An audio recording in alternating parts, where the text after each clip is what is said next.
Welcome back to the channel, everyone. Today we're going to demonstrate how to replace the pumping element out of a P203 unit.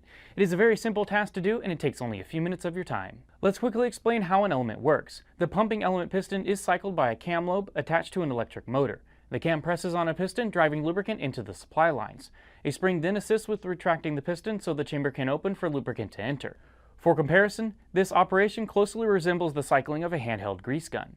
Elements are wear parts and may require occasional replacement in the field. Some of the common causes of failure are debris, contamination, or lubricants with high concentrations of solids will wear the pump piston over time, which leads to loss of volume and pressure. If your system is failing to cycle and controller is displaying fault codes, test the element by attaching a gauge and ball valve to simulate building pressure in a supply line. Failure to achieve pressure indicates the element requires replacement. Most applications will have the pumping element attached to the pump's left-hand side. To replace the element, disconnect power to the unit, remove the feed line from the pressure relief valve, and unthread the pressure relief valve from the outlet. Grease units typically do not require removal of the lubricant. However, those removing the element from a P203 configured to dispense oil, be sure to empty the reservoir prior to the next step.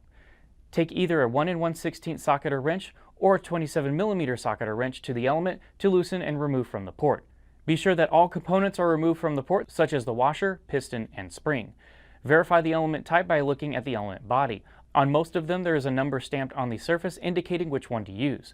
Also, take a look at the unit description label. The factory installed element designation is listed here as well.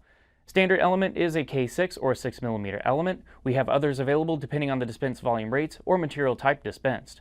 In greasing systems, the element port now has a large air cavity where the previous element was positioned. Before installation of the new element, I would recommend packing the cavity with fresh grease as well as the element so it has a chance to prime itself. Failure to do this may cause the unit to stay airbound, resulting in failure to dispense lubricant. The element should easily slide into the port. However, some may find that the cam attached to the internal motor may be in the maximum lift position. You may need to cycle the pump to reposition the lobe away from the port so the element may be easily threaded into the port. For those using the adjustable elements, the dispense volume must be set. From the factory, they are adjusted to their maximum volume output. Loosen, then remove the lock nut. Using a set of calipers, measure from the element body end to the tip of the spindle to set the required output. We will set ours to 27mm for an output of 1/10 of a cubic centimeter per stroke, then tighten down the lock nut. Finish the installation by reattaching your relief valve. Power up the unit and initiate a lubrication cycle. It may take a minute or two to see lubricant begin to flow out the relief valve outlet, but once this occurs, shut off the pump, reconnect your system supply line, and once again verify unit is dispensing, this time that it is cycling the system. If lubrication cycle ends successfully with no faults and the valves dispense, repair is complete.